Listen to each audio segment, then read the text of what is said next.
இது MI 32 inches LED TV. Display ரீப்ளேஸ்மெண்ட்டுக்காக customer நம்ம கடைக்கு எடுத்திருந்தாங்க. நம்ம செக் பண்ணி பார்த்துட்டு அவங்களுக்கு நியூ டிஸ்பிளே போட்டு கொடுத்துருக்குது. டிவி இப்போ பக்காவாக ஒர்க் ஆகுது. உங்களுக்கும் எல்இடி டிவி ரிலேட்டடாக எந்த இஷ்யூ இருந்தாலும் ஸ்க்ரீனில் தர நம்பருக்கு கான்டெக்ட் பண்ணுங்கள்.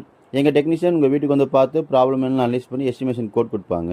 உங்களுக்கு எஸ்டிமேஷன் ஓகேனா அங்கேயே ஸ்பேர்ஸும் மாற்றி தருவாங்க. நாங்கள் எங்களோட சர்வீஸ்க்கு 3 monthsலேருந்து 1 year வரைக்கும் வாரண்டி ப்ரொவைட் பண்ணிக்கிருக்கோம். Chennai and surrounding onsite visit provide பண்ணிக்கிருக்கோம்.